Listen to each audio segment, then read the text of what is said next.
Hello and welcome everybody to this exclusive webinar where we are talking about reimagining business impact with modern desktops.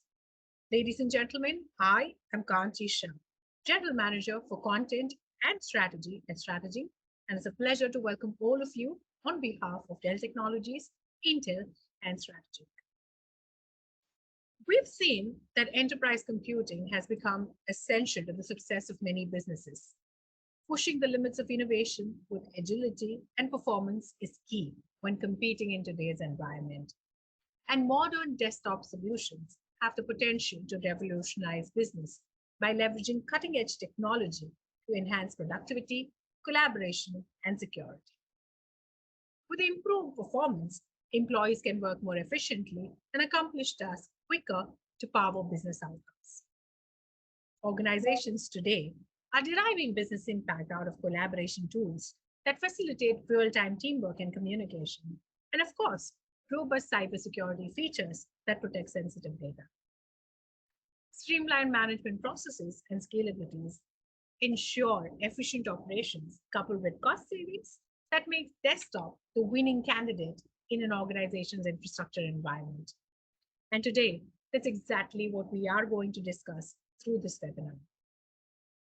Ladies and gentlemen, I have the pleasure of inviting Ms. Pratik Tokas, Director for Research and co-founder at Strategy, to please deliver the keynote. Over to you, Pratik.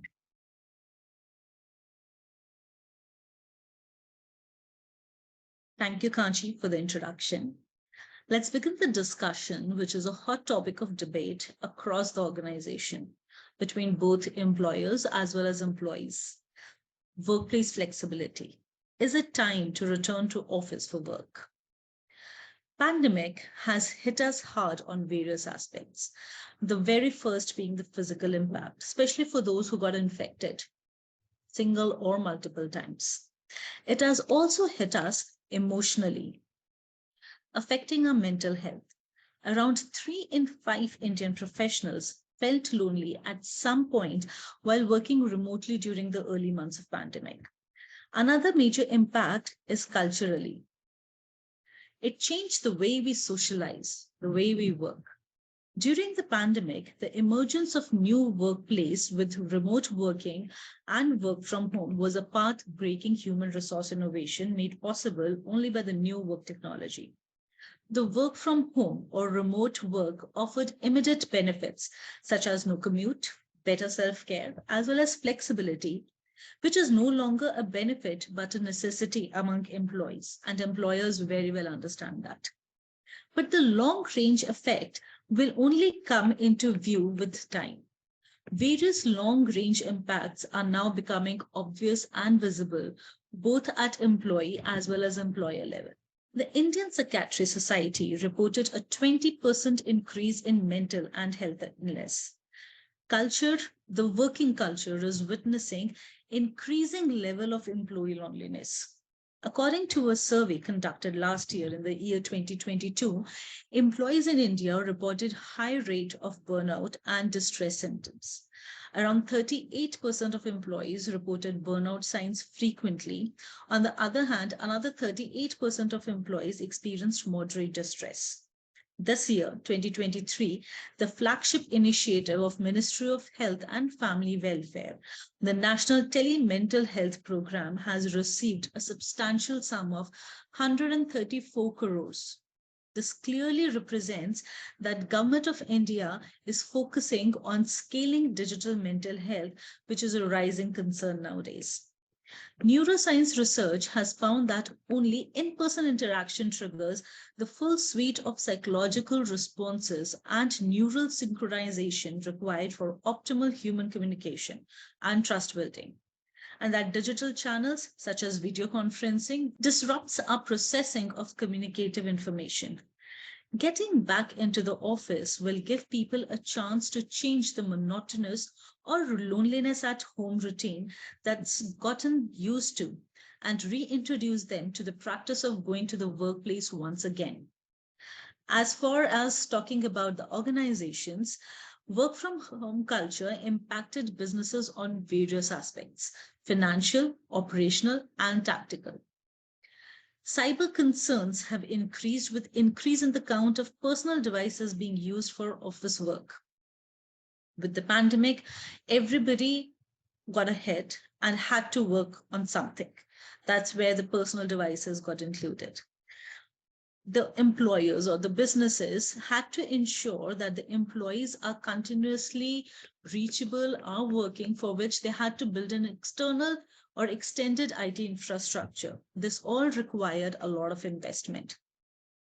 Apart from that, a reduced company culture is witnessed among employees. When working remotely, it is more difficult to foster a sense of company culture and shared value within employees. This can impact employees' morale and increase retention as well. Employees also started to explore ways to get more engaged, maybe, or for say to gain more financial benefits. This is where the moonlighting trend got triggered more.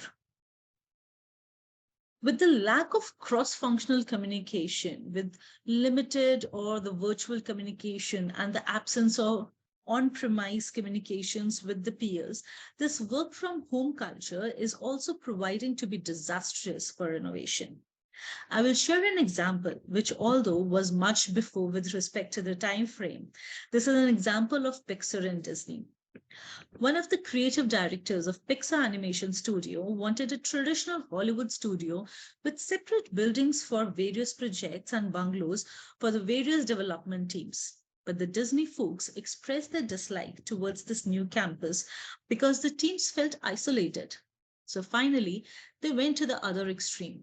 One huge building with a central atrium designed to encourage random encounters.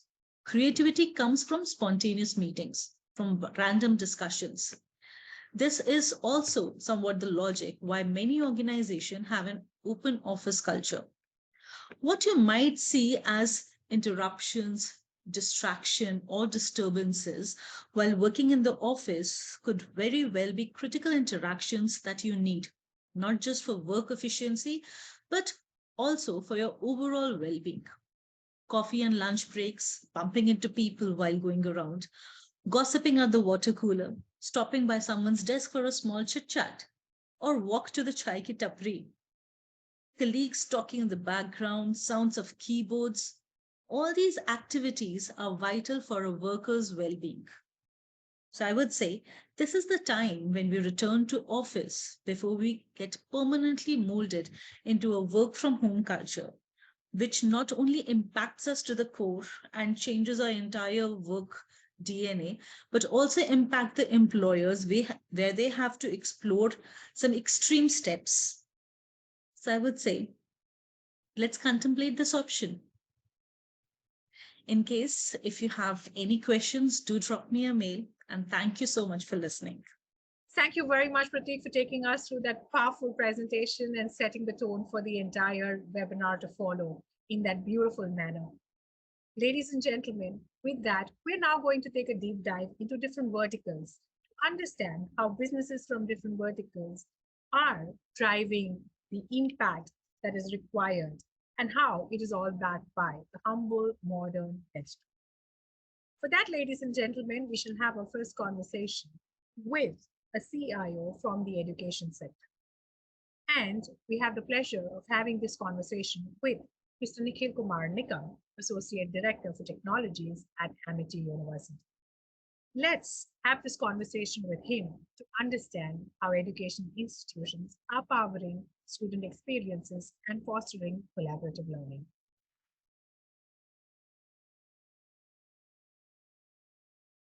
Ladies and gentlemen, we've seen that the education landscape has experienced a significant transformation as technology continues to play a crucial role in enhancing the learning experiences. With the proliferation of digital tools and innovative technologies, education institutes are also reimagining the way knowledge is imparted and students are engaged. And today, we will learn about how exactly this is done and what are the imperatives on the way to modernization.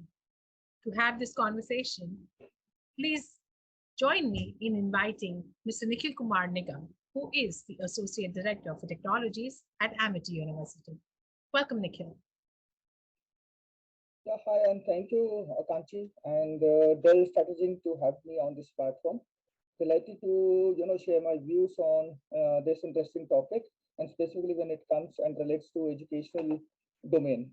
Like when we're talking about the essential tools and technologies to enhance the learning experience in educational institutions today, so we have lot many technologies and tools. It's not like the previous era wherein you need to buy the technologies. Yeah, it's the technology is available to every student or every person on their mobiles, right? You can just go simply to your Apple Play Store, Android, anything, and download many tools, many softwares, applications that are available over there. So technology right now in today's era has become very simple. When we talk about MIT University or MIT Education Group also, we talk about technologies, we talk about LMS, learning management system, we talk about Moodle, we talk about Canvas, Blackboard. These all technologies have been used earlier also, pre-pandemic also. Now, after the lockdown or post-pandemic, these technologies are into day-to-day aspects of life of the people, right? When I talk about online collaboration tools, these are not only tools that were being earlier used only for corporates or professional, organizations. Right now, they are a part of the education systems, wherein they have features like real-time document editing, video conferencing, instant messaging, polls and quizzes, breakout rooms you can create over there, and you can define those particular students into different sessions or room over there. They can do instant file sharing. So this technology has made entire education system as an interactive, right? Hmm. Apart from that, you look towards multimedia and interactive content over there. You have many tools wherein you can do video editing, audio editing, right? You can go for chroma background over there, and you have tools available like Adobe Spark, Canva, Prezi, and so on. Apart from that, now when we look towards emerging technologies, you have virtual reality, augmented reality as in technologies that offer immersive experiences that can enhance learning in various subjects over there. Hmm. Virtual field trips, simulation, historical reconstructions that were earlier not possible. Right? You don't need to travel from one place to another. That can also be a barrier due to financial constraint. That can be a barrier due to geographical or climatical condition or your time constraint also. So the technology has taken over all these constraint or hurdles and given you an immersive experience to have a leading edge. Apart from that, you have adaptive learning systems over there that can analyze students' data and their performance and provide targeted recommendations and resources based on their strengths and weaknesses, so that the faculty or the professor or the teacher can concentrate and focus on the student based on their ability and the grasping power, right? So this is one thing that is possible only because of the technology. Apart from that, if we look towards from the point of students, or over there you have mobile educational apps over there, ebooks, digital library, online certification courses that are available uh, just because of the technology. Absolutely. Gamification I would like to speak about, like in Amity also I've set up one center for excellence based on gamification, wherein we are applying the games elements and the mechanics to the learning system that can increase the motivation and the engagement of the student with the faculty. And with this method, the students are not only learning the modes of gamification, rather they are innovating the technology and taking it to the next level. Finally, last but not the least, if we talk about the students that are into architecture and planning, right? Over there, in the initial phases, we used to take out the printout on a piece of paper. Right now, you have the technology of 3D model printing over there, so that those students can take out that 3D model of architecture Hmm. and planning, and they can visualize as to how exactly the project will be there. So these are the advancements, these are the tools and technologies that we have, and these are very small or very few list of technologies that I have been able to list over there. It depends upon the domain, the course, the subject, the interest of the students, the faculty, what they are teaching about, and it goes a long way. That's actually brilliant, and it's you know so nice to see how far we've come in the entire education experience and how students are consuming all of this. And while we speak about students at the front end, and you touched upon large number of innovative tools and technologies in your articulation to the previous question, um, how do these tools and technologies actually empower the teachers and the administrators in their roles? Yeah. So when we talk about how these tools and technologies are empowering, right? The first thing is I would like to say that we should always consider technology as an enabler, right? We should not fall prey to the technology. The second thing, as in, technology professionals, we can easily deliver the technology to the faculty or, to the educators. But we should ensure that the technology is being seamlessly being handed over to them, implemented, because their main forte is to teach, right? So technology should not be a hurdle for them, right? Now, we have to ensure that the technology is enhancing their instructional delivery, right?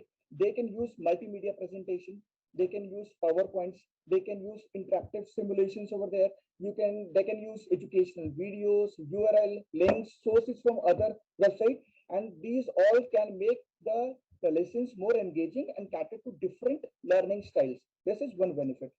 The other thing is they have access to rich educational resources, digital libraries, and online courses that are available on different platforms. So that makes much easier for the faculty or the teacher to make student understand. Like, apart from that, like the initial teaching methods of having a whiteboard or a blackboard, now they have smart boards over there. So that brings in more of an interaction between teacher and the students, wherein they can interact, they can have live poll, they can have live feedback system, they can present the exhibits in the real time scenario. So this is one more added advantage. Apart from that, personalized learning experiences have been there. Wherein adapted learning platform elements that we have spoken about, educational apps, these all things have been provided. Now, coming on to the collaboration and communication, digital platforms are there, video conferencing tools, online discussion forums, real-time communication tools are there, file sharing, collaboration and projects. These all have been enabler for these teachers or the professor. Last but not the least, if I talk about schooling teachers also. Earlier we used to have only a PTM, right? A parents teacher meeting. Once in a month you conduct, and when you come to the university, you will call up a student after one session. That is somewhere around after 6 months. So at that point of time, you can analyze the performance of a school-going student or a university student after a month or maybe a 6 months down the line, right? Till that time, much of the time has already been wasted over there. Now, with this collaboration tool, wherein everything is online, the parents, teacher, and students are on the same portal. They are being updated by their course curriculum, day-to-day activities, their mark sheets, their workshops, anything and everything that is being happening in the school is bringing the teachers, the students, and the parents in a collaborative way together, and they can work on the ward or student on day-to-day basis. It's truly fascinating to know how all of this is being done at the back end. And of course, how brilliantly the physical and the digital world has been fused together to deliver the kind of experience. And of course, like you said, virtual learning environments are also playing largely in imparting education. Well, with that, I'm going to move forward to my final question for this conversation that I have for you, Nikhil. And, when we look ahead, what do you see and how do you envision the future of the education industry? And of course, how do education institutions stay ahead of the curve while leveraging technology? Okay. See, as of now, I would say uh, I'll not say technology is the future, but technology has become a part of a daily life, right? So it is the present, it is the future. Now, when we think about how is this, how we envision the future of education technology, I primarily work on, the emerging technologies like artificial intelligence, machine learning. Now, when we are working on these technologies, the students can explore historical sites, travel to remote locations, or dive into the complex scientific concepts through virtual reality simulations. This is not binding them or creating any hurdle to them to explore these all particular aspects or domains, right? Apart from that, we are thinking about IoT. Everywhere IoT has come to our home also. What IoT does is simply it is bringing all the physical assets joined together through the sensors. Earlier, we used to speak about smart city. From smart city, we have come to smart classrooms. From the smart classrooms, we have created smart campuses. So everything, every data over there is being connected in real time. Monitoring is happening over there. Simulations are being done on the basis of IoT. Learning, automation, everything is being unified by IoT. Now, what is happening with this data collection is that you can always make in data analytics and learning analytics. This will provide you with an actionable insights for teachers and administrators. With predictive analysis, it will help you to identify the students at the risk of falling behind or dropping out. Right? So you're not going to waste time. It is going to give you an instant or real-time statistical data to work upon. Apart from that, the question that you said is, how do we stay ahead of the curve and leverage technology effectively? For that, I would say, first of all, you have to think about welcoming the technology. You should not fear the technology. This is the first thing, and this is what I've learned with Amity. There are no budgets. Yeah, you need not wait for the technology to prove itself, right? The technology will prove itself in different way across different domains. It will not be same in BFI industry or educational industry or any other manufacturing sector. So you have to welcome the technology as per your need. The second thing is you have to train your professors, right, and the administrator how to handle the technology and how to utilize those emerging technologies effectively. Third, you need to foster a culture of innovation experimentation, right? You have to encourage the educators to explore new tools and strategies that align with their pedagogical goals. So this is one major thing. So they have to also welcome the technologies. They know as to what the technology is and how effectively they can implement those technologies to deliver the outcome and get the best desired results. You have to engage your institution with edtech companies, research institutions, educational networks to bring in the best of the practices. And finally, what I would say is uh, by embracing the future of education technology and proactively adapting to the new advancements that are happening across all the domains, I would like to say, educational institutions can enhance the learning experience, prepare the students for the demands of the digital age, and foster lifelong learning skills, and also give a platform to their educators, to their administrators to bring in the best of the outcome that is desired from the institute or the university. It's absolutely brilliant, Nikhil. Thank you for laying it out in that manner, which is, fantastic. And thank you for speaking with us and letting us, take a deep dive into how harnessing technology for education institutions can actually help in enhancing learning experience, which is actually vital in today's landscape. And of course, the essential tools that are being leveraged, how collaboration is being fostered, and how embracing innovative technologies can actually create dynamic and inclusive learning environments. Thank you very much, Nikhil, for this brilliant conversation. Thank you, Kanchi, for having me on this platform, and it was very insightful, discussion over here. And I thank you and the audience also for being on this platform, and look forward for connecting with you for future events also. Likewise. Yeah, thank you so much. Take care. Right, ladies and gentlemen. From the education vertical, we shall now move forward to our next segment where we will speak about how guest experiences are being powered and actually delivered in a delightful manner in the hospitality sector. And for this conversation, we will invite Mr. Amit Kumbhat, Director IT at the Four Seasons Hotel, Bengaluru.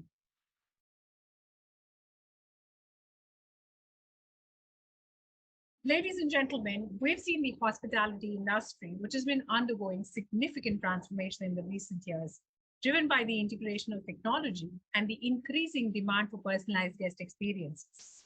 According to a report, the global hotel and hospitality management software market is projected to reach $4.3 billion by 2023. And organizations continue to seek business impact by reimagining their infrastructure. We've seen that modern IT infrastructure is a key enabler to this. Today, that's exactly what we're going to try to uncover through this conversation. And to take us through this, I have the pleasure of inviting Mr. Amit Kumbhat, who's the Director for IT at the Four Seasons Hotel, Bengaluru. Welcome, Amit. Thank you, thank you. It's an honor to be here, and then it's a privilege that you, as a industry, uh, you know, outside people are thinking what technology can do for hospitality. Otherwise, sometimes it's hospitality. People think it's not much of tech or how tech will be used. It's sometimes they surprise in hotel. They think just what check in, check out, and restaurant and all.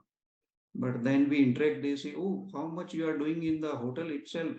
It's look like maybe 30-floor building or 40-floor building or something, some event space and all." But if you see the guest which comes here, they come for 1 2 days experience. It means you don't have a chance to give them any option to recovery or something.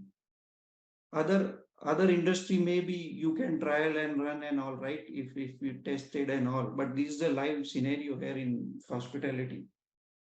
Manufacturing, pharma, these all are big industries, but you still before production and then you test, do many things and all.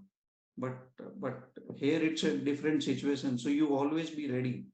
No Hmm. weekend, no, like you say, it's a 365 days, 24/7. So then in today's world, your guests are tech savvy more than you, maybe, right? They are coming with all type of gadgets. So hospitality has to adopt what technology is trying to, can leverage and maybe competitive advantage. I believe if you are not using tech, then you will be behind from other your competitive market, because whatever you invest, you create the building environment and all, right? You are the best service you have. But when people know, they will come, then they will know what you are offering, what you are inside your product is there. Correct. So these days it's called, like, you have to show, everybody has to show their presence, right, in the market. Absolutely. I couldn't agree more. In fact, it is quite an eye opener for people outside of the industry to realize how much technology goes into delivering the kind of guest experience and also maintaining the operational efficiency that they demand. So, could you quickly walk us through some of the strategies that can be implemented, especially in the hospitality sector, to actually deliver that kind of operational efficiency and give the delightful guest experience, which can actually drive overall business impact? Yeah. So I give you like example. If you check into like any of the hotel, maybe first time you are checking, or maybe third time or 10th time you are checking. So you may be booking directly through a third party company, booking.com or any portal. Hmm. Okay. I'm not marketing any portal here, but you are not directly going to most of the time to that hotel where you are staying. You are not going on their portal. You are using third party, channel and then book. But you think when you are booking, how seamlessly that room inventory get reduced from the day when you are going that hotel, right? So there is a online platform where you are booking, and it should be goes to that system, to that hotel, take out that room of that day and check the rates, right? So and that should be happening in a seconds. Your experience start there from the booking before going to the hotel. Okay. So if you face trouble there, then you will say, oh, let's move to other hotel. Let's see if that hotel not able to give you on time their rates or booking if you get time. So that is your experience start there. And then on that website, how they categorize, they show their rooms. Because sometimes you confuse, you first time you are going to that hotel and you not sure how the rooms will be, what category will be. So if you use the technology, my idea, generally what happen, Sometimes guests come to the check into the room and he say, oh, I don't like this room. Can you give me the other room? Right? So thing is, at their portal itself, you can maybe show those rooms there visually. Now these days you heard metaverse and all, correct? Why don't guests see there the rooms? View of the rooms, and then decide, okay, if I'm going with family, I have the kids, this room looks good for me. Even categories hotel defined, you don't know what is, premier suite or different type, right? So that is first. Now once you booking done, what next?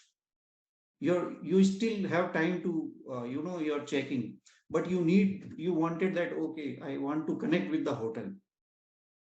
So before checking also, you should have your app wherever guest has booked worldwide. Since you booked the room, you got one ID, your booking ID, although you have not checked.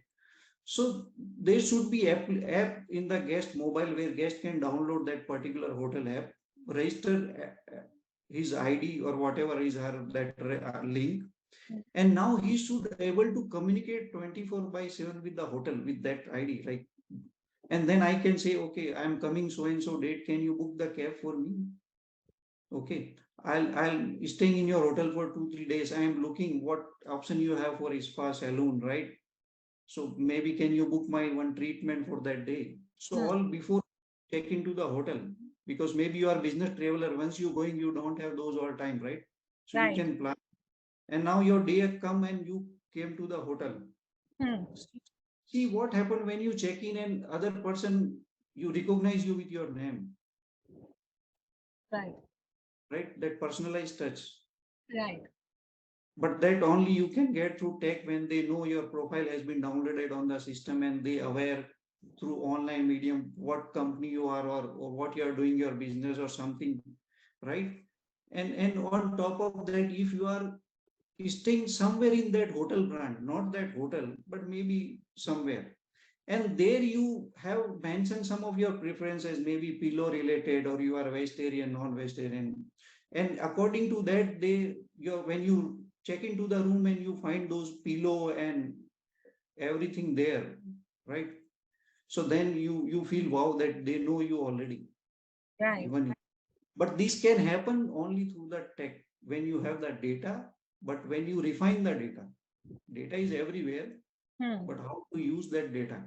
So this is how technology can, give you the experience that yes, or otherwise, like your experience started from the booking. So I am thinking somebody may think that once you enter the experience start, but I feel that your experience start from the booking side and all. So that is how you can start. And then once you there in the hotel, then it's so many things in the hotel side for the enhance the experiences and all.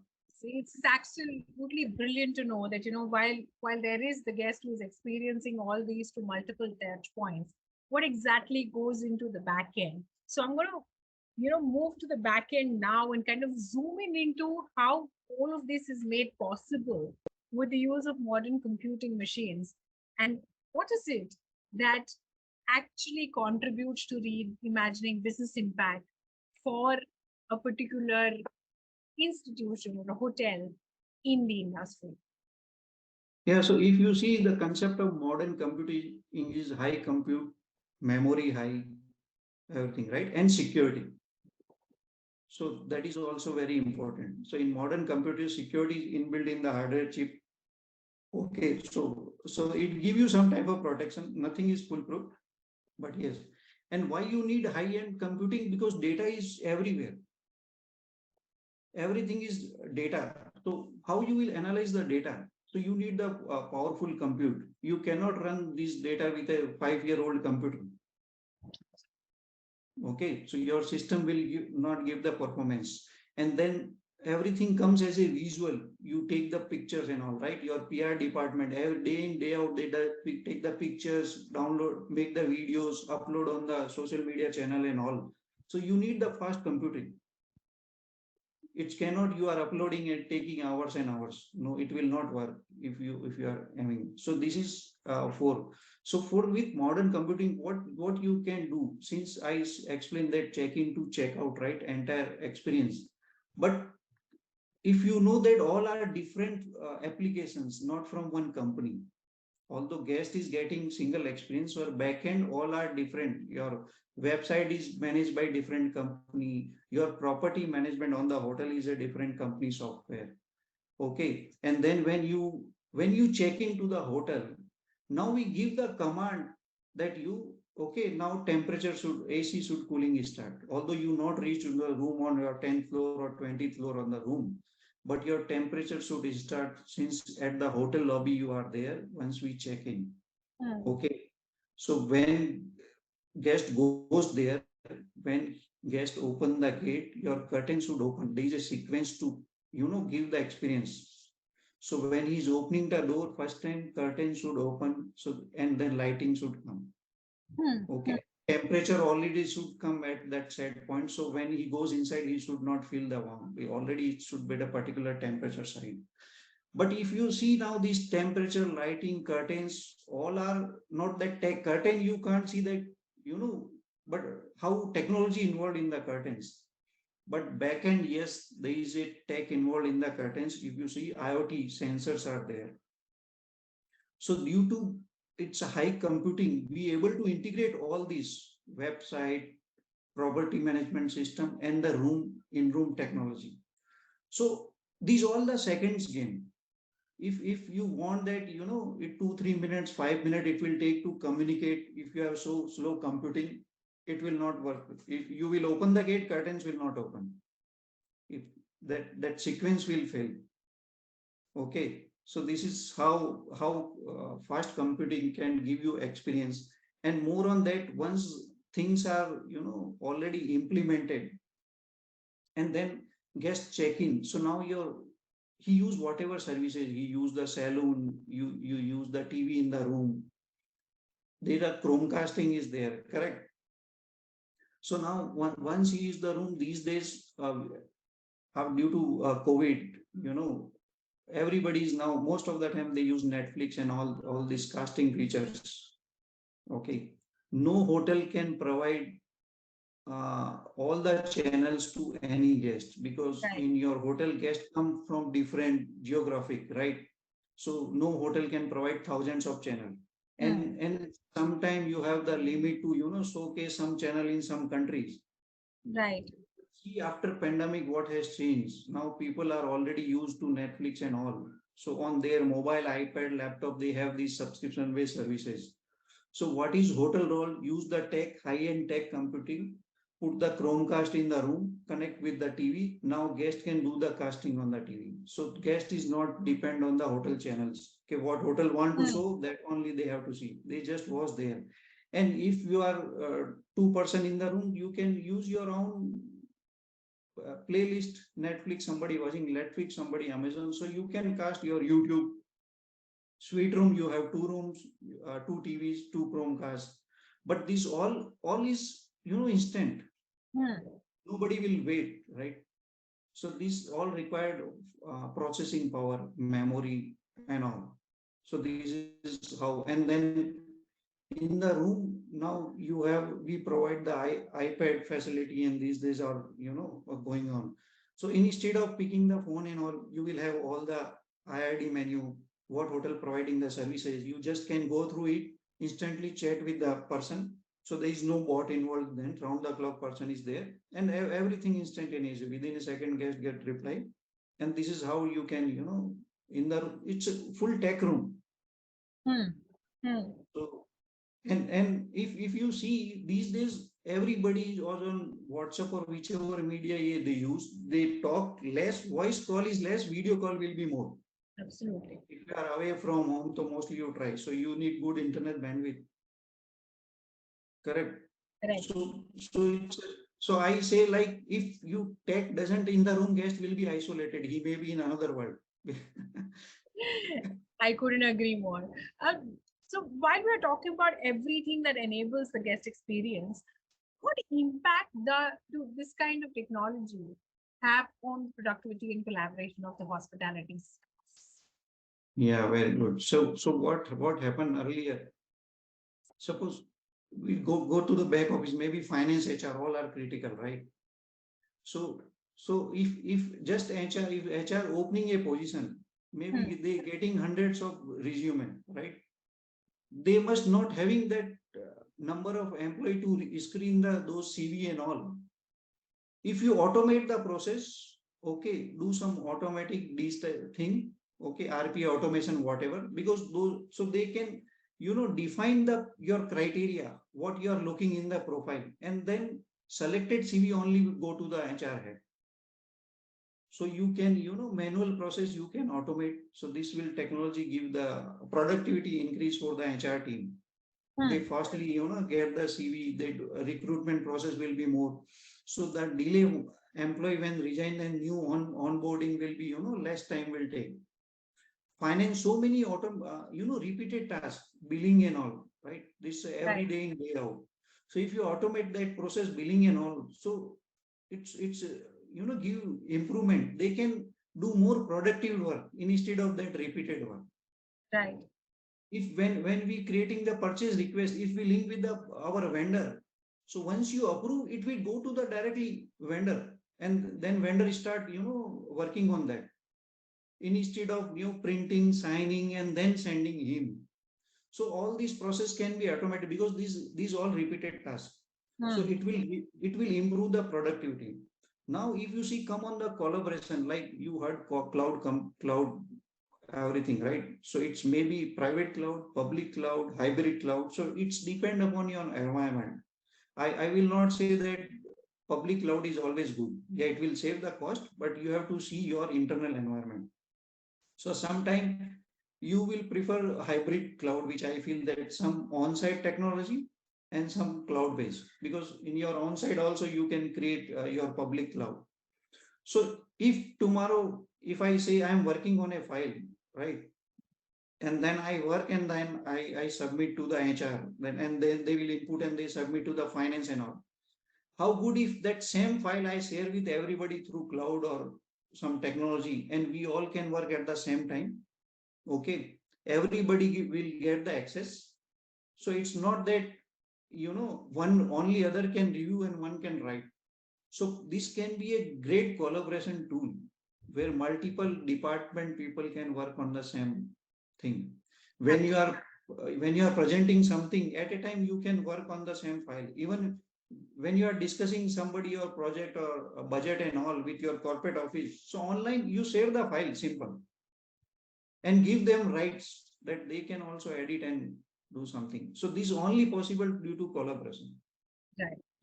So otherwise, and this is tech, because earlier what used to happen, if file is reside on the one property physically, I came home, I cannot get the access. Correct? Because I have to go to the hotel, or maybe you have to use VPN, which not practically possible to give everybody. But these days, I be anywhere, I have the access of the file, other have access to a file, we can collaborate. So it improve the productivity. And hotel, I say it's a 365 days. So Right. your guest coming Saturday, Sunday, so you don't have the option like, oh, once I come to the Monday, then I will share the file or something. So this. Absolutely. While you outlined everything that happens in on the front and at the back end, and all of this is being enabled by the IT infrastructure that you put it together, I would just like to ask you, and I do see that we are almost out of time. So very quickly, as my parting question, what I would like to understand is what are some of the best practices that can facilitate centralized management and streamline deployment within the hospitality IT environment? Yeah, so centralized management is very crucial, because if you are more than one hotel, of course, all hotel chains has hundred thousands of hotel. And if you work on a decentralized model, so each hotel property, you have to keep the resources to manage that, right? And resources means qualified resources. So sometimes that get difficult. And then second option, your data will not sync if you are in decentralized thing. So when you centralize maybe country level also sometimes, because sometimes maybe you compliance is also there country wise. So or otherwise, if you centrally, so you can keep one team at central. You don't require each team at each property level, so you can better, uptime will be better. You can have round the clock or team on the central side, and they can monitor entire your all the hotels. Okay. So alerts come, any security loopholes happen. So there are a team round the clock. It's not possible for any hotel to keep security team, infra team, on site. That's practically not possible. And because ultimately ROI is everybody required. Just because of the, tech name, you will not get the big budget. Absolutely. Correct? Business always will be there. So for to get the ROI, you have to centralize the things, many things, so that you will better manage. Okay. And then this will be a competitive advantage only. I'm not just saying about cost saving, Right. because you have more control of your data and infra. So you can scale up and scale down, because once you have the entire picture. Otherwise, maybe you think you don't have idea, oh, Japan, what technology my hotel is using, China, what they are using, right? So you have to manually communicate, but you are globally in your head office centralized things. You can call the top OEMs, discuss with them, look, I am looking worldwide this technology, how we can enhance and all.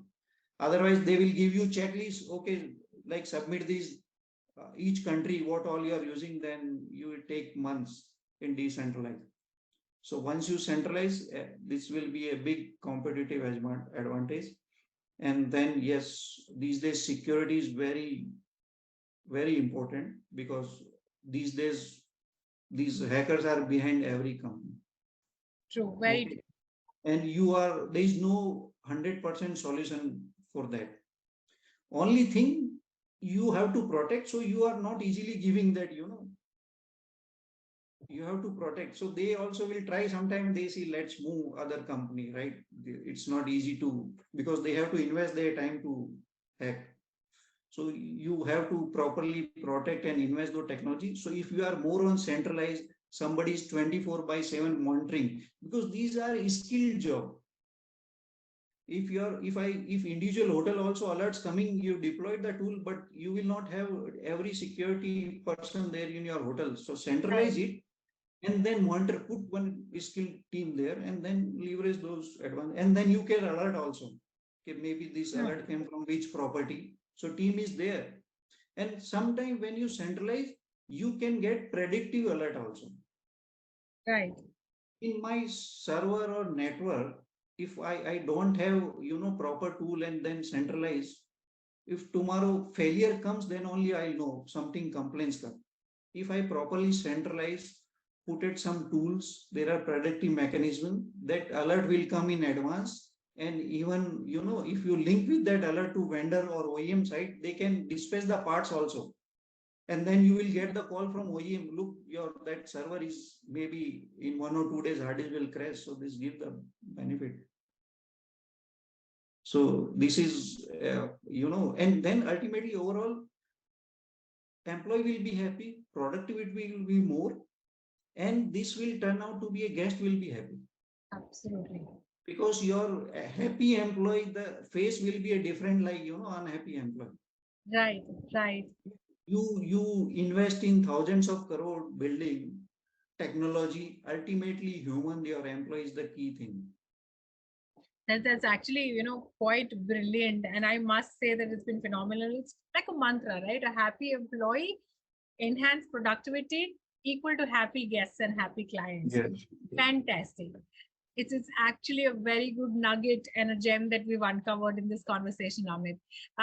Well, with that, Amit, it's almost time up for this conversation, and very quickly through whatever you've said, it's absolutely insightful that you've shared that scalability, flexibility, and security, and of course all of this built into the modern IT infrastructure, which actually is the essential tool for the hospitality industry on how they're delivering the business impact and how the industry has developed the ability to enhance operational efficiency, improve guest efficiency, and of course, gets experiences and provides centralized management. So that is how empowered the hospitality industry is these days. And of course, give them the absolute competitive edge to stay ahead. Yeah, Thank thank you so much. From my side, that I'm really happy that somebody, reached out to hospitality sector, and, they wanted us what we are doing. So I'm really happy to, explain all this, that yes, we have, marketing realizing that hospitality is, utilizing all this and all. So thanks and pleasure to, have this chat with you. Always a pleasure, Amit. Thank you very much for your time and for your inputs. Thank you. Well, those are some powerhouse conversations that we are having.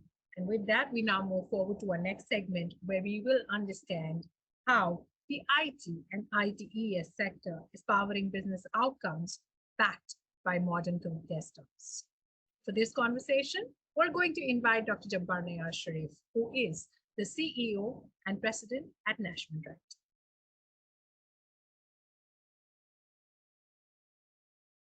Ladies and gentlemen, with the rapid evolving digital landscape, we've seen that advancements in technology and the proliferation of remote and hybrid work models has ushered in new challenges and opportunities for organizations.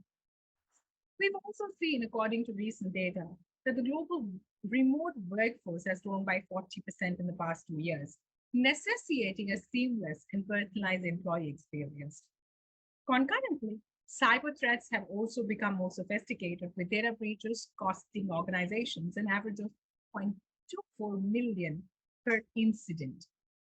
To navigate these complexities, CIOs must focus on improving productivity, security, and scalability while fostering collaboration and innovation.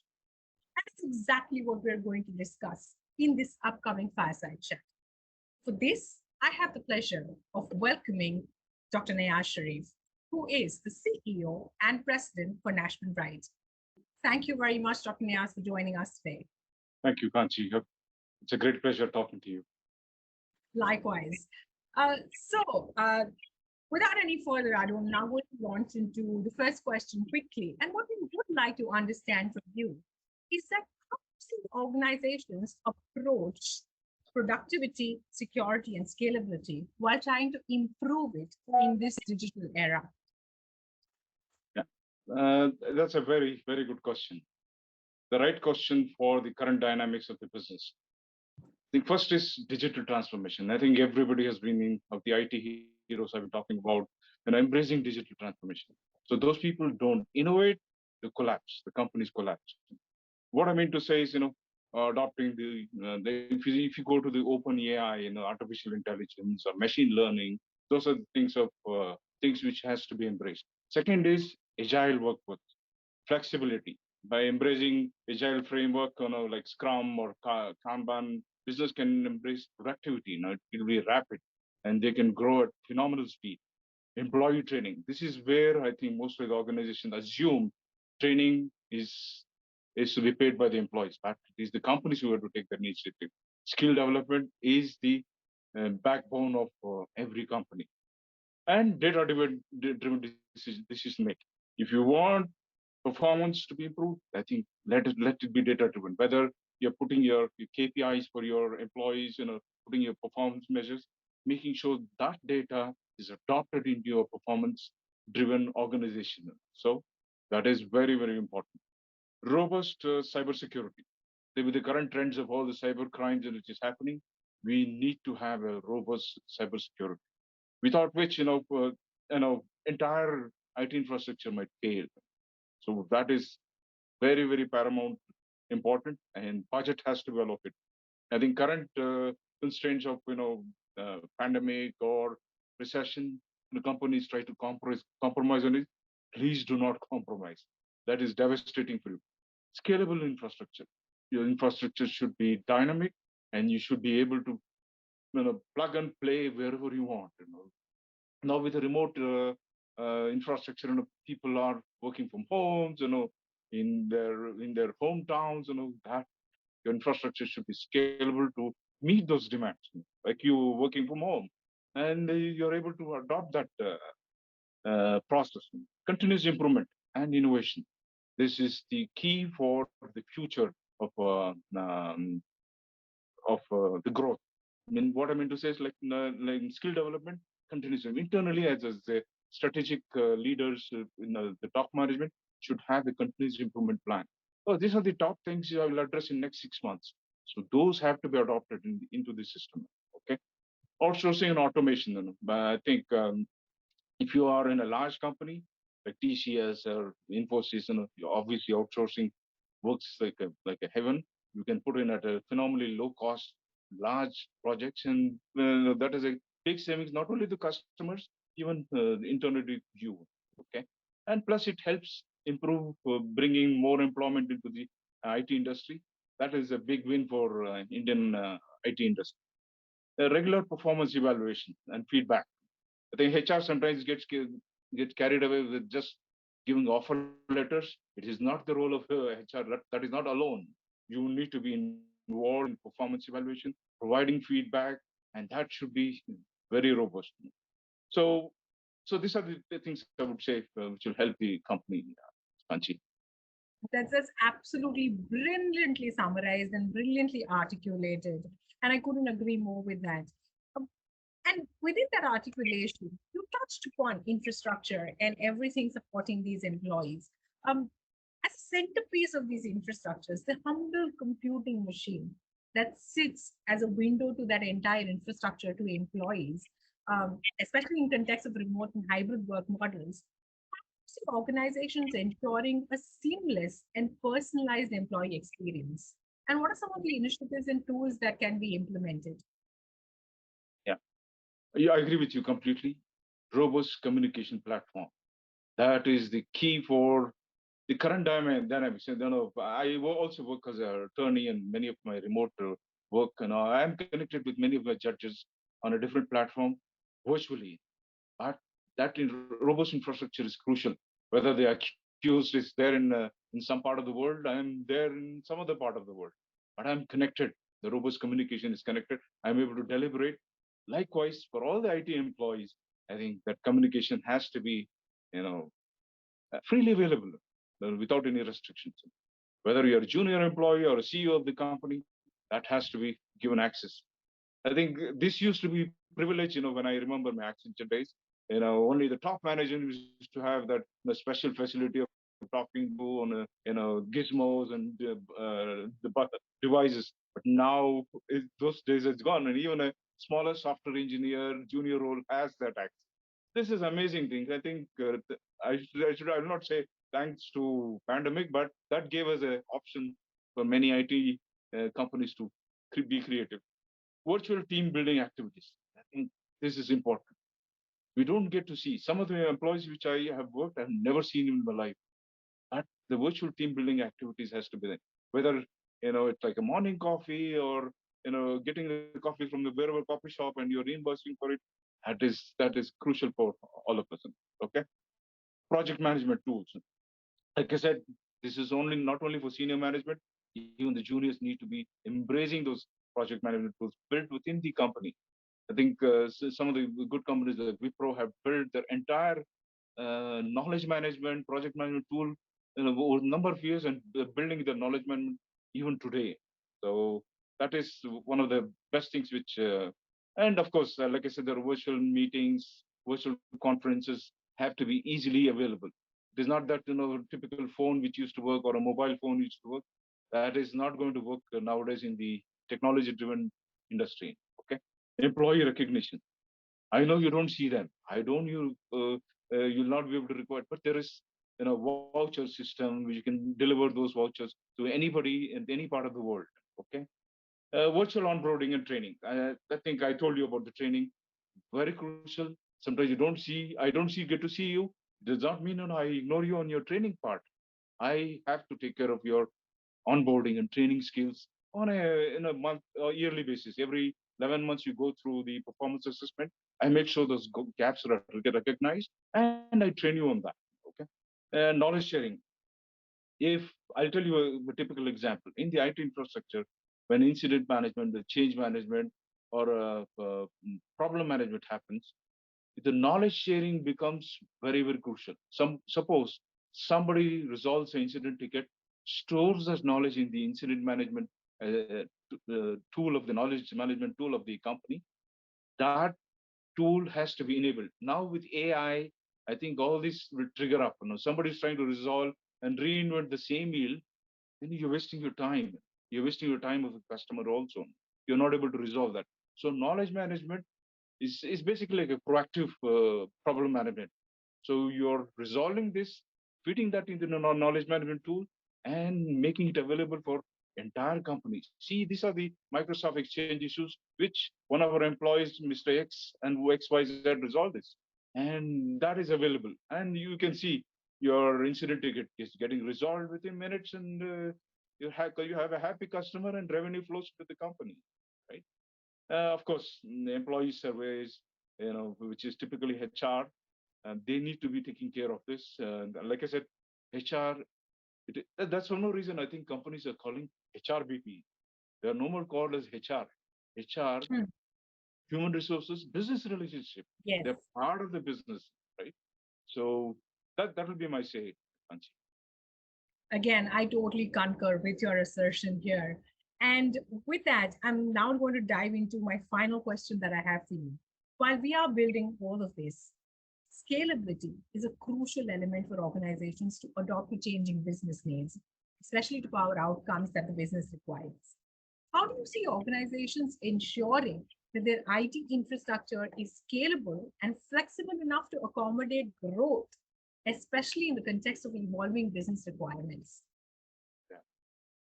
Like I said, keep the this is a fantastic question. I love this question. I think many of the things which I do within the company has this. This is the core heart of the entire company, crux of the my performance measures, my bonuses is all on this. I promote service-oriented architecture, customer-centric sensitivity. So if that is taken care, I think service-oriented architecture will kill all negativities, which either two was 10 years ago was a big pain. So when the chief architect or architect of a IT project, does something, his orientation should be service-oriented architecture towards customer, and of course the company's goal. So that will be the say. Cloud computing, I think scalability can be easily, like you're aware of public cloud, private cloud. Those things can be easily achieved using cloud computing. So you must have heard about hybrid, SaaS, PaaS, all those service-oriented software architecture, platform as a service, software as a service. Those are the things which you have to quickly adopt. Make sure those are available not only within the company, even for your end customers. Virtualization and computerization, which is pretty much similar to what I just spoke to you, and distributed and high performance computing. And I'm talking about Hadoop and all those things, which are there and typically in all IT infrastructure companies. Scalability. The next point is very important. Scalable storage solutions. The backup recovery has to be very, very crucial. Suppose your data customers, the data comes into it, make sure your backup recovery is stored in an appropriate platform and it is recovered at a rapid pace. That is important. And the important thing is, your traffic and the traffic management, load balancing has to be crucial. Sometimes, latency issues due to, you're in a different part of the world, you have a customer in Africa, they have latency issues because internet bandwidth. So the load balancing of those have to be crucial. And Africa, let us not ignore Africa. Africa is booming with the need of IT. And we as Indian IT companies can promote that, making sure, and they're very skilled people. They want all these new technologies. So in those countries, in the third world countries, would load balancing and traffic management are crucial for all of this. Monitoring and performance optimization. Like, this is part of IT infrastructure, making sure those reports are even goes up to the top senior management. Data center performance, your server redundancies, all those things, those reports are given to the senior management. So they invest money into the IT infrastructure. Okay. And of course, automation. Automation is very important. I think you must have heard about robotic process automation. I think that'll be super solution for scalability. So you can automate regular routine calls, the knock area facility, network operations. So those can be easily automated using RPA. So that is some of my little bit of summary from this. Absolutely fantastic. And I would love to continue this discussion, but I do have a view on the clock and we'd have to wrap it up here. Thank you very much for sharing those insights, especially in that succinct manner. Through this insightful discussion that we've just had the privilege of listening to, we've taken a window into some of the innovative strategies that organizations can look into. And of course, the pivotal role of the CIO in enabling organizations to thrive in the digital age while ensuring a secure and productive environment. Thank you very much, Nayas, for this lovely conversation. Thank you. It's an honor, Kanchi. Appreciate and best wishes to you. And thank you for the opportunity. Thank you. Thank you. Ladies and gentlemen, up until now, from the conversations that we've had, we've seen how organizations in different verticals are powering business outcomes. And while they are doing that, the one mainstay or the critical backbone is a robust cybersecurity posture. So with that, we're now going to move forward to our next conversation, where we are going to exclusively speak about how organizations can define their cybersecurity posture and what are some of the best practices that organizations can adopt to address the ever-changing attack surface and vectors. Ladies and gentlemen, for this conversation, allow me to welcome Avinash Sarmadikari, Chief Information Security Officer at Persistent Systems Limited.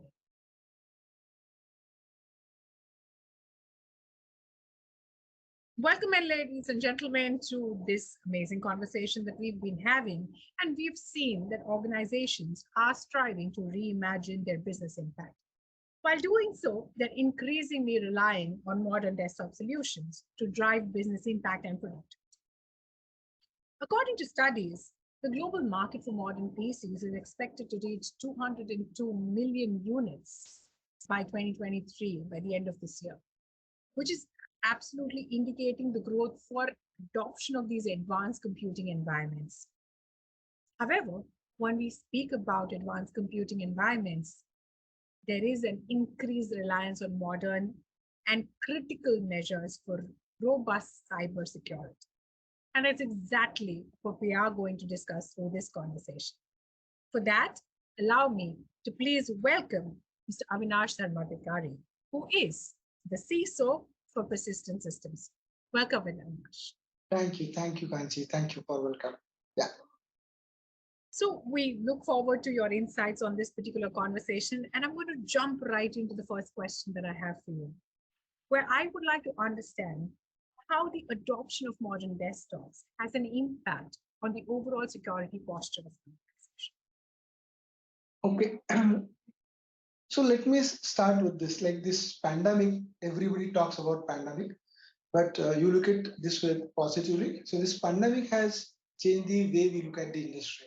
Okay, and this modern office today is all about your endpoints. It's no more a perimeter or closed room office. And this holds true for any organization, whether it's a manufacturing company, whether it's a pharmaceutical company, and of course, for the IT sector. This is no more like an office work. So in fact, I have seen the manufacturing company wherein they have allowed people to work from home, which itself is a paradigm shift in the way manufacturing industry looked at, right? Same is the case for pharmaceutical company and of course the IT company. So this entire focus is now that how to make the entire office or the business mobile. Okay, people should be able to perform that business from anywhere as they go, as they walk, as they talk, they should be able to do that business. That's how the overall shift is done. And because of this shift, it is imperative that how do you look at the devices or the enablement that we are doing either through laptop or through mobile, how secure is that? So that's where the entire focus now shifted from your perimeter security to the endpoint security. And that's how this modern workplace or the desktop are being treated as the more of a work, more of an office. You carry your office along with you. That's how I look at it, the endpoint security or the desktop security. Brilliant. While we are dwelling upon the different aspects of security, The one thing that organizations are thriving for is business impact and, of course, innovation, and which comes backed by these modern computing devices. How do you see the right kind of balance being stricken between the security requirements and the usability and user experience? That's a very good question. And that's where you will find that there is always a tussle between the security head versus the user experience head or versus the board, right? That's how, and again, security is not just a CISO's job, by the way. Okay, security is everyone's responsibility. And typically, user experience matters the most. See, because one of the basic principle here, or the fundamental principle here is you cannot override this business. Business always takes the priority, right? Then how do you strike a balance of security and allowing business to grow, business to perform, and how do you become that agile? So let's say business is demanding something, then security should not be the bottleneck. Okay, there is no single thumb rule that okay you do one, two, three, and you are done. There is not a single thumb rule, but it is all situational based on this. So let's say let me give my example how I look at it. Now, in our company, we did a lot of innovation automations, right? Okay, and the focus is all about user experience. Like I said in the first response, that everything has become mobile, and people will work literally from anywhere. Okay, then how do you ensure that their experience is not deteriorated and they are able to become productive? So let's say, for example, somebody is working from a beach at Goa, his productivity should not be impacted because that location should not be a matter that, okay, I'm working from beach, so my productivity should will go down. That should not be the case. So whatever control that we define for security, they should not deteriorate the user experience. That's the first principle while you design any security architecture. That is the first thing. Second is it's not only one security control. You always put up multiple technologies. So somebody will have endpoint security related to XDR, somebody will have DLP, somebody will have patching solution. So on one single endpoint, you are going to have multiple controls that are implemented. Now, how do you establish an ecosystem of this control that these controls are working together and not impacting the user performance? Okay, so whenever you are talking about any innovation, then what I generally recommend is that CISO should become the part of that entire conceptualization so that CISO can contribute in terms of the not deteriorating the user experience. So many of times it happens that everything decisions are made, everything is done, and then CISO or the security team is invited to say that okay, no, we are going to go live, please perform your behavior. That should not be the case. The security team should be part of the entire architecture process wherein they can correlate the things, various security parameters, and then design that okay, this is how the impact will positive impact will happen to the user experience. This is how the security posture will get enhanced. So these are the few parameters that should be considered. And sometimes there will be situation wherein security will always take the priority. So let me give one example. Let's say some company is working on a PII data or a private data, okay, which is very, very critical. Okay, or another example would be let's say credit card company. Now this credit card company are working on customer data, customer transaction. All that information is available within that particular user. Then if you give a lot of liberty to that user, okay, when he is or she is able to share that data anywhere, then the whole purpose got defeated for the business. Business will be at risk. Okay, so sometimes we have to mandate that, oh no, this is the way it will be done. Okay, that's how the balance needs to be strike. So somewhere you have to collaborate, somewhere you have to become dictative. Okay, you have to say dictate the terms and get the things done looking at the business. Because security, all that security, what we are talking about is for business, is not for an individual, right? So that's how I would say, the mix and match of strategies we have to execute while designing the security and user experience balance. That's absolutely brilliant, actually. While there exists no silver bullet to address every issue, but the responsibility lies with everybody. And with every participative effort, the correct security posture can be defined. Right. Brilliant. Brilliant. With that, I'm coming to my final question for this conversation. You touched upon data in your articulation to my previous question. And businesses actually need to protect their sensitive data. While doing that, also mitigate cyber threats with the attack surface that is widening and all sort of different vectors that are coming into play. What is it that businesses can do to ensure that this sensitive data is protected and mitigate cyber threats, which are evolving? Okay, good. My answer will be little long in this case because you have asked me to put up the entire cybersecurity in one question. Okay, but nevertheless, let me try it out. So Please. one is like, of course, ultimately for every company, whether it's a manufacturing company, pharmaceutical company, or IT, what you are trying to protect is all about data. Okay, and these hackers, the ransomware gang, they are interested in your data. They are no more interested in your website. They are all interested in data. So ultimately, focus is that okay, what is that I'm trying to protect is the data. So few things I would recommend is that first is like at the network layer. Have you defined a proper architecture wherein data is segregated properly? Okay, so more of a network level segmentation. A typical term that is used is a micro segmentation, which is user to app to app, those kind of segmentation. Have you really done it? Then, do you know where exactly your data reside? What are the different data flows that is happening? And then you decide, is that data properly classified? So one technology probably you may want to look at is the micro segmentation. Second technology that you may want to look at is the data classification. Third technology that you may want to look at is how do I put up the prevention or the detection mechanism for my data exploitation. So typically the DLP technologies, okay, that's what the third technology will come in. And fourth technology is that in spite of all this, if at all, if my data is getting exploited, do I have a mechanism to check? Okay, so more of a detection mechanism, monitoring mechanism that you need to put in. So typically, like the SIEMs of the world will come in the picture, data exploitation technologies will come in the picture, and then fifth would be that do you have a plan in place? Okay, typical example for the software companies. Software companies, all developers typically rely on GitHub. Okay, they will keep on using GitHub every now and then, and inadvertently, unknowingly, unintentionally, sometimes they will put up some important, some critical data onto GitHub, and GitHub is public. Your data is lost. So, do you have a preventive mechanism, detective mechanism for such kind of cases? So, think from those angles and then deploy those strategies. Okay, and at the end of the day, you always should have the data backup in place. So most important is once you identify the critical data, once you classify that data, you have defined the access, who all can have read access, who all can have read write access.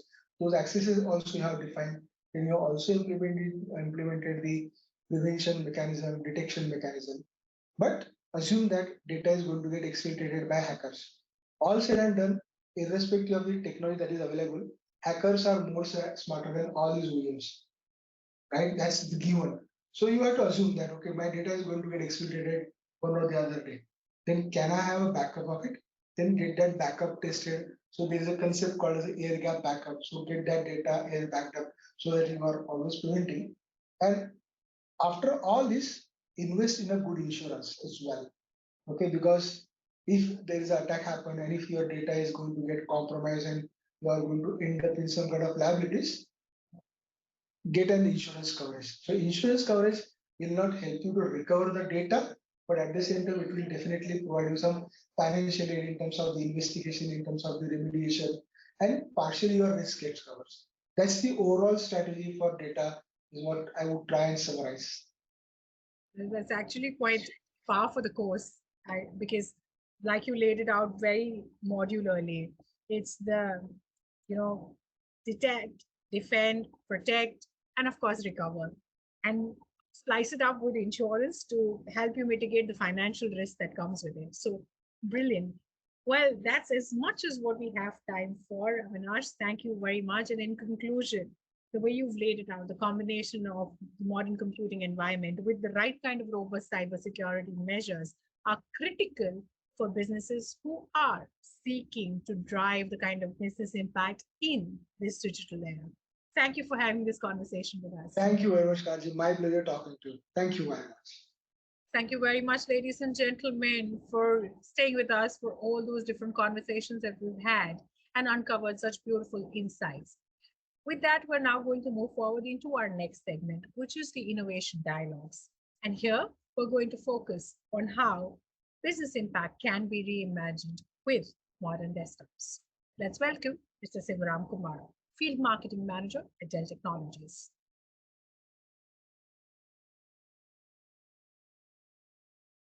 Ladies and gentlemen, in today's rapidly evolving business landscape, organizations strive to deliver consistent business outcomes while prioritizing performance, efficiency, and security.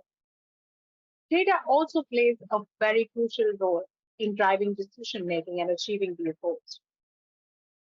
According to recent studies, we've seen that modern desktop capabilities and upgraded options have emerged as essential tools for enhancing performance and connectivity, with a reported 43% increase in productivity when utilizing advanced technologies. And that's exactly what has been outlined in the conversations that we've had so far on this webinar. So with that, I now have the pleasure of inviting Mr. Sivaram Kumar, Field Marketing Manager at Dell Technologies, in a conversation. Welcome, Sivaram. Hi, Kanti. Thank you very much for joining us today. Yeah, it's my pleasure. Thank you so much. Well, Sivaram, from this particular conversation, what we would like to understand from you is how organizations can use a comprehensive solution that can be positioned as a game changer, unlock collaboration and productivity for businesses by leveraging cutting edge features and integrated capabilities. So, my first question to you is, you've seen from the previous conversations that businesses are valuing efficiency, performance, and security to deliver business outcomes. Can you share some specific examples where all these three have been prioritized to achieve consistent business outcomes? Okay, thanks. So, Kanti, if you take the business efficiency, the security, all these are something which are quite related to the end user. So, what were we doing before COVID? We were basically having machines which used to do the job. That's it. But currently, after COVID, a lot of people have been working on remote. People are working from anywhere. You have a lot of hybrid happening, and you also have people coming down to office and working. So there are about 3, 4 business scenarios which work out. So in that case, what happens here is it's not only about the device; it's about the end user experience. So at Dell, we started making machines which started giving the end user the kind of experience he or she needs it. So what happens here is, as part of our research on the product, we have the Dell Optiplex series of desktops. So when I say desktops and I say efficiency, I say security, people will be thinking, what are these guys talking about? So the desktops of the current age is no longer the desktops we all have experienced, or some of them have even worked on it. That's not the desktops I'm talking about. These are the Optiplex series of Dell desktops are an desktops which are into form factors. So when I say desktop, people say a square box which comes to your mind, and you also talk about a lot of cables, cluttered cables, and you say they are slow. That's not the case with the current age of Dell Optiplex desktops. The current desktops we are talking about are highly efficient, and we have every desktop for every kind of usage the end user requires it. So it's not that it's one for all. You have many kinds of devices which uses requirements which is based on. If you're looking at an essential business user, so maybe just using an email series, I have desktops planned for that. I have desktops designed for that. In case I'm looking at somebody who's going to work on data analytics, live data, I have desktops for that. The efficiency is taken care of it. And if I'm looking at somebody who's working on virtual reality, high-end graphics, I have desktops for that too. And these desktops are no longer the bigger ones. They come in different forms and formats. So they are so small that you may not disguise them with your modem. It's just the size of a router or a modem, which are at your place, every place we have. That's the size of desktops we have. And in terms of efficiency, we work on the latest technology, right from the processor. We work on Intel vPro processors. So these are processes which can be handled remotely. So as part of efficiency, as part of security, what do we look at? We do not want to see a blue screen in the desktop or in the laptop. So what happens when a blue screen comes? You're supposed to go to your IT, you're supposed to type a request, all this happens. And if you're working from anywhere, if you're working on hybrid, this is going to be a showstopper. That's where the Intel V processor comes through. where the system can be rectified remotely by your IT support team. Mhm. Security is something which has been a key buzzword everywhere. And people think, what kind of a security are we talking for desktops? Desktops need to be secure both physically, like desktop needs to be controlled in such that the cables are taken care. You need to have dust control. This one, that's also a security kind of an hazard. In addition to that, at Dell, we have security called as the above the OS and below the OS. So all our systems are systems which once get manufactured at our manufacturing point is sealed and is directly given to the customer place, and it is seal is opened only at the customer place. That's called a tamper-proof logistics which we do. So for security at Dell starts from our manufacturing plant, where your systems are not tampered and straight away reaches your premises. And in addition to this, we also have something called as above the OS security. When we have a lot of software which can be loaded onto the system, we have a Dell Safe, we have a Dell, lot of other software which Dell provides, which takes care of your data. And in case of hardware, the one thing you always have a problem is your bias. The bias is something which always has a security lapse happening. We do Dell Safe bias. We have a lot of hardware related security features also. So that's the Mhm. current age of desktops you're talking about, which are highly efficient. The reason being, these are desktops designed for each and every unique user. That's the first point here.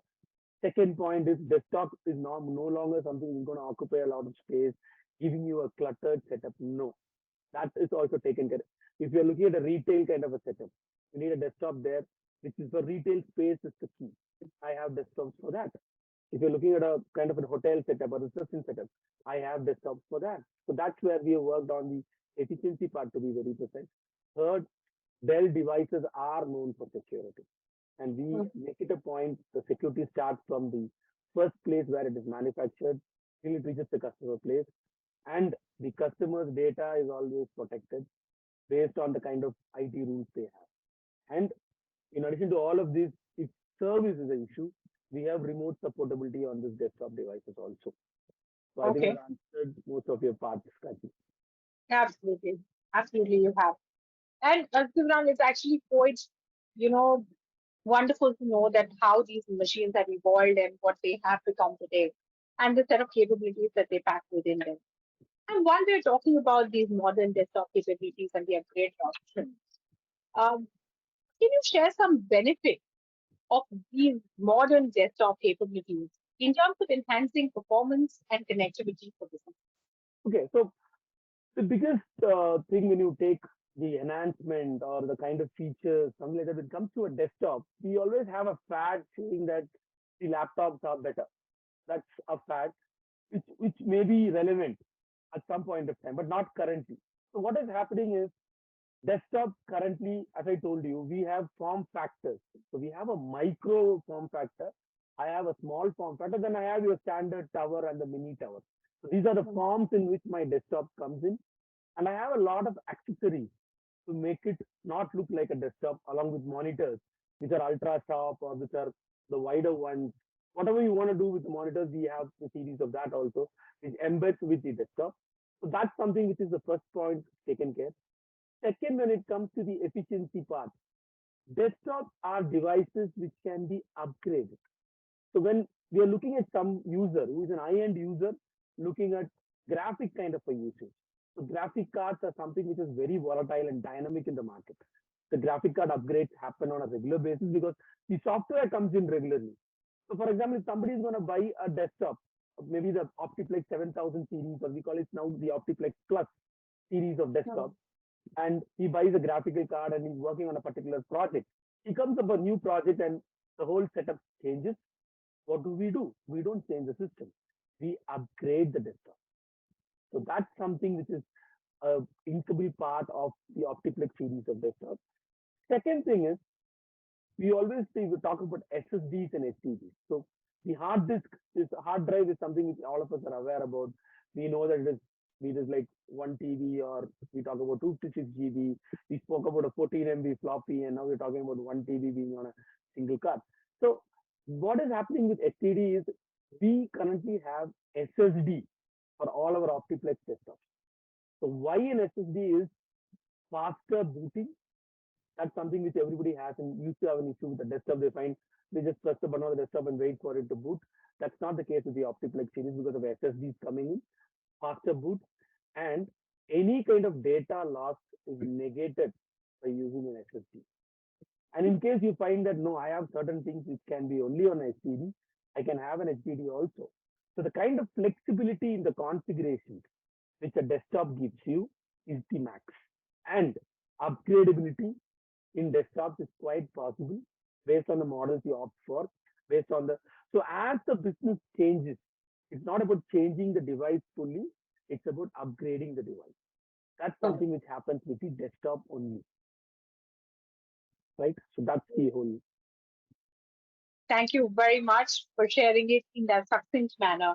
Well, Sivaram, one of the features of the Dell Optiplex series is the AI-based optimization. Can you share some more light on how does this work to personalize and boost performance across an entire ecosystem? Okay. And what are some real-world impacts? Yeah. So we have been every industry currently has been talking about artificial intelligence, right? And we're all aware about chat GPT and a lot of things which I think I missed during my school days, which have done my work easier. But see, AI is something which is now embedded into everything. So at Dell, we thought, why not with our desktops too? So Dell has something called as a Dell Optimizer 3.0, which is the latest version of Dell Optimizer. This is an artificial intelligence machine language enabled software, which is freely downloadable with any Dell device. It can be your desktop, it can be your laptop, it can be your workstation. Any of the Dell client end devices, you can download a Dell Optimizer. So now the next question is, what does the Optimizer do in a desktop? So Optimizer in a desktop does not do all the functions of what it does on a laptop, but it does some critical functions. So the first and foremost thing when you open up a desktop, every user has a behavior. For example, as soon as I open my laptop or as soon as I open my desktop, I may start working on my email. Or you may be working on an Excel sheet, for example. Or you may be looking at a Word document. Or you may be somebody else may be working on a design software as soon as you start. So as part of the artificial intelligence and machine language of Dell Optimizer, it understands the user behavior. And it's something called as we call it express response. So once the desktop is started, it starts to reboot faster because of the SSD in it. And as soon as you click onto your email, which is your regular behavior, the more of the RAM, more of the spacing is given so that the email opens up quick. If it is going to be a software, the more efficiency is sent to that place so that the software works so faster. That's called the express response. The second important thing which is there with the Dell Optimizer is Express Connect. So during the days of COVID, none of us were bothered about milk coming or not. We were all bothered about Wi-Fi and internet connectivity. That was our lifeline. That ever said that you existed or not, that was the scenario we were in. And currently also, as soon as you open up your desktop, as soon as you open up your laptop, you first look at the Wi-Fi bar. Is it full, one or two? So as part of Express Connect, the Dell Optimizer, if you're into an environment where you have multiple networks available, the Dell Optimizer with the help of Express Connect connects to the network which is the strongest by itself. You do not have to choose or choose the network you want. It connects it by itself. That's called the Express Connect. Another third is we've heard about this corridor warriors. People used to keep walking on the corridors of the offices.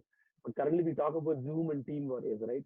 So for them, the audio is very, very important. So as part of the Dell Optimizer, we have something called as an Express Audio, which with the help of neural networks negates the noises around and only the human voice is passed on to the listener. It happens in both the cases. So you may be in a very noisy, it's not a noise cancellation kind of a stuff, but it's a neural network enabled solution where anything other than the human voice is negated.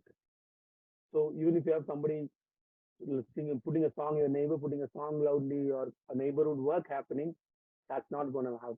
So these are three features of the artificial intelligence MI enabled Dell Optimizer in desktops.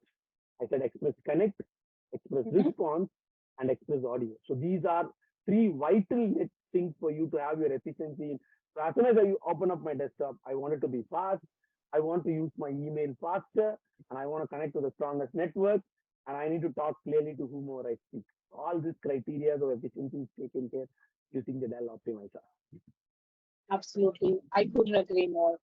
And while we're on this, one of the other essentials, which we've also uncovered through the previous conversations, are the security concerns and data protection in today's evolving tech landscape. See, So, I think as we spoke on the security part uh, previously also, we work on a two-way system of security wherein we're talking about above the OS and below the OS. So in mhm, security at Dell is one thing where we started from the place we manufacture it. We're looking at a tamper-proof delivery. That's our logistics specialty. And it's opened up at your premises. That's where you start using it. And we keep your desktops ready from the first boot. That's what I said at Dell. End user experience is the priority. So as soon as you open up your desktop, you are ready to use it. That's the kind of efficiency we have on the desktop which we do. And with regard to security, again adding to it, we have a lot of hardware related security also, called as a safe bias. And we also have security which is above the OS, where you have a lot of software which is loaded onto the desktop so that the data loss is minimal or data loss does not happen. In addition to this, as I told, the processors we use in our desktops are Intel vPro enabled processors. So as part of the Intel vPro enabled processors, a desktop can be handled remotely and securely. So once you are connecting to an internet and you are quite away from your office premises, but you have a network problem, you have an issue on your desktop, using the vPro processor capabilities, your IT in charge can connect onto your system and get it rectified. And vPro has gone to such a level that the whole system can be formatted and rebooted also. So that's the kind of efficiency we have in this vPro remote system of Intel 2. So that's a kind of a what is a combination we provide where we take care of security, efficiency, and also handling the service part of it. that's brilliant, Sivaram. Well, with that, I'm coming down to my final question for this conversation. And what would like to understand is that could you elaborate on any additional services or support that Dell provides alongside the Office solution to ensure seamless implementation and ongoing success? Okay, so Dell is a one-stop solution for any of your technology needs. So most of us we've been in the market for more than 3 decades now, and most of us will be aware about it. But just stating a fact that uh, Dell a Dell association does not stop by just selling a device. So we have a huge service team which works care of the service options also, wherein based on the kind of warranty or based on the kind of services you are opting for, Dell supports it. And the Dell Optiplex devices are supported for 5 years from the time it starts going to the customer premises, and we support it for 5 years for spare parts and all that. And we have a different levels of services also, wherein it can be a service where we go down and do it. We go and do it any place we do it, or it's like they come to the premises and we do it. So that's some kind of a services which we do. In addition to this, in the Optiplex, we also have a lot of collaboration tools which are given as part of the desktops. For example, desktops may not have come with an high-end webcam. So we have that kind of a call as a peripheral, which is there also a collaborative one, which is also a part of your package. So what happens here is anything goes wrong on that desktop, right? From your keyboard to mouse to your camera, it's taken care by Dell. So that's why I say it's a one-stop solution, and it's never going to be a headache for the user because everything in that desktop is also taken care by Dell. Fantastic. Thank you very much, Sivaram, for this wonderful conversation that we've just had in taking us through how the Optiplex series is powered for performance and collaboration and can unlock those business opportunities for everybody to drive maximum efficiency and deliver the outcomes that we're all looking for. Thanks, Kanji, and it was quite happy interacting with you. Thanks a lot. Thank you very much. All right, ladies and gentlemen, thank you very much for being with us today, where we've all gained insights on all the imperatives of delivering consistent business outcomes backed by performance, efficiency, and security. We've also learned how modern desktop capabilities and upgraded options can actually power enhanced performance and deliver the business impact that our organizations are looking for. With that, I'd like to thank you all on behalf of Dell Technologies, Intel, and Strateging for joining us on today's webinar and hope that you have many fruitful takeaways from here. We just request 2 more minutes of your time to fill in the feedback form. Feedback will appear on your screens in just a short while, and we request you to please mention any of your suggestions or recommendations that you have for us, as this will help us improve the content, structure, and delivery of our webinars and conferences. Ladies and gentlemen, with that, we'd like to thank you all once again and hope to see you at our upcoming webinars and conferences. Until then, stay safe, stay healthy, and do enjoy the rest of your day.